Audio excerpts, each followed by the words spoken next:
자, 국민의힘 선대위 지도부뿐만 아니라 원내 지도부 일괄 사퇴라는 초유의 상황도 벌어졌는데요. 자, 윤 후보와 갈등을 빚어왔던 이준석 대표에 대한 사퇴 여론도 점점 높아지고 있습니다.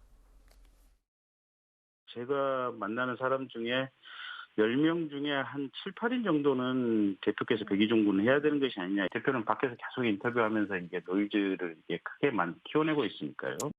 이준석 대표를 민주당 지지층에서 적극 응원하고 계시죠. 국민의힘 원내대표단이 일괄 사퇴했죠. 사의를 표했어요. 사실은 원내대표단은 이 선거에 있어서는 약간 한 발짝 뒤에 있는 사람들이잖아요. 당대표가 우선 책임지는 자세를 보였어야 돼요. 자, 어제 의총에서도 이준석 대표 사퇴해야 한다는 요구가 있었다. 지금 전해지고 있는데 지금 당내 분위기는 어때요? 당내에서는 어떤 입장입니까? 제가 이제 의총의 분위기를 들은 거는 네. 이준석 대표 뭐 사퇴 얘기도 나오긴 했지만 또 이준석 대표가 뭐 밖으로 자꾸 이렇게 얘기를 하는 거는 잘못됐지만 그래도 이준석 대표가 갖고 있는 그 상징성이 있기 때문에 그리고 네. 그 역할이 있기 때문에 좀 변화하면서 서로 잘 갔으면 좋겠다라는 의견도 있었고 뭐 다양했다고 합니다. 그런데 이제 우리 또 국민의힘에 보면은 당원들 중에서는 이제 이거는 온전히 이준석 대표 책임이다. 그러니까 대표가 나가야 된다는 당원분들도 계시고, 네.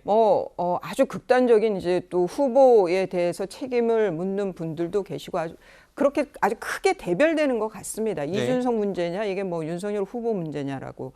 근데 이렇게 해가지고는 서로 답이 안 나오는 거고, 이준석 대표가 대표직을 던진 그 후의 상황을 한번 상상을 해보면, 네. 과연 거기서 청년층에 대한 돌파구가 나올까요? 예, 뭐 그러면은 이런 그 극단적인 선택은 저는 아니지 않느냐라는 생각이 듭니다. 네. 자, 그러면 이준석 대표 본인은 정작 자신의 거취에 대해서 어떻게 이야기를 할까요? 변함이 없다. 거취에는 변함이 없다. 이렇게 선을 긋고 있습니다. 아마 후보께서도 많은 고민이 있는 하루가 될 것이다 이런 생각을 하고 저 역시도 오늘 많은 고민을 하는 하루가 될 것으로 보입니다. 오늘도 많은 얘기 있었고 지금 많은 분들과 소통하고 있고 한 내일 오후쯤에나 상황을 보고 할 말이 있으면 하겠습니다.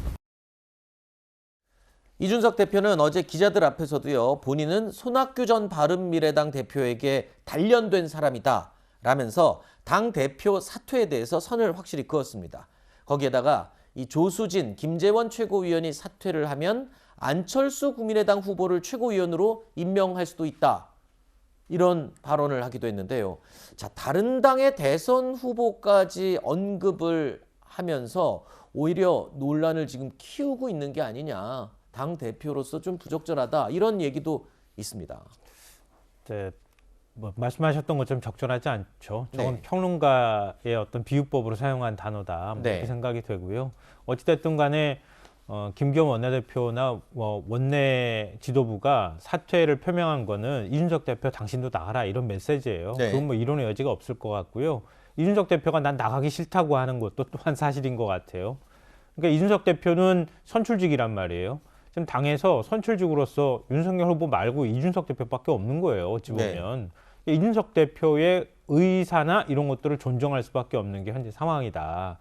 그러면 이준석 대표와 함께 뭔가를 자꾸 같이 도모하려고 하는 움직임이 있어야 되는데 이준석 대표는 자꾸 튕겨져 나가고 윤석열 후보는 이준석 대표한테 전화 한 통화 안 한다. 이런 얘기가 나오고 있고. 네. 그러니까 당이 점점 분열되는 방향으로 가는 거예요.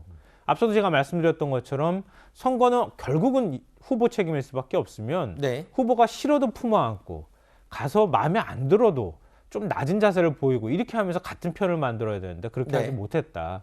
그 결과가 지금까지 계속 이어지고 있는 건 아닌가 싶어요. 그래서 아마 선대위 개편 문제에 있어서도 선대위를 슬림하게 가져가면 가져갈수록 당대표 밑에 조직이나 직능이나 이런 것들을 넣어야 되기 때문에 그런 면에서 또 하나의 논란의 불씨가 또 생기는 거다. 네. 이번 기회에 한번 논란을 정리하는 김에 저 아마 지지자들은 깔끔하게 논란을 정리했으면 좋겠다고 하는 바람을 네. 갖지 않을까 싶습니다.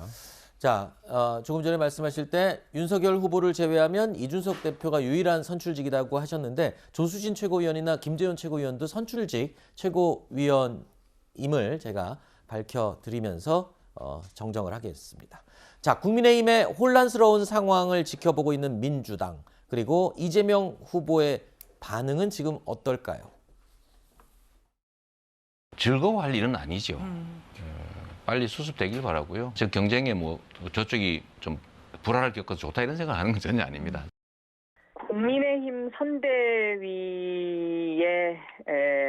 그 공통 분모라고 할까요? 예. 공통 분모는 배신의 아이콘이지 않습니까? 어제 그 김종인 선대위원장의 발언을 보면은요. 예. 시키는 대로 연기해라. 이거는 결국은 대통령을 꼭두각시로 만들고 수렴청정하고 상황의 역할을 하겠다라는 것을 보여준 것이죠. 자, 이재명 후보는 국민의힘 혼란이 즐거워할 일은 아니다라고 선을 그었는데 당 내에서는 그렇지 않은 모양입니다. 추미애 전 장관은요, 국민의힘의 현재 상황을 이 세월호에 빗대기까지 했는데 글쎄요, 하고 많은 비유 중에 세월호에 빗대는 것은 좀 적절하지 못했다라는 지적도 있어요. 적절하지 않을 뿐만 아니라 분명히 정확하게 사과를 해야 된다. 특히 세월호 네. 유가족들이 이 세월호라는 단어만 들어도 사실 가슴 아픈 부분인데 이것을 정쟁의 도구로 활용했을 뿐만 아니라 또 비유도 적절하지 않은 측면이 있어서 네. 아픈 어떤 다른 사람의 어떤 아픈 역사나 기억을 가지고 이렇게 정치권에서 논란을 제기할 만한 이슈는 아니다. 네. 이 부분은 실수하신 것 같습니다. 그렇죠. 자, 저희가 준비한 두 번째 Q&A는 여기서 마무리하고 세 번째 Q&A로 계속 이어가겠습니다. 내용 확인해 보시죠.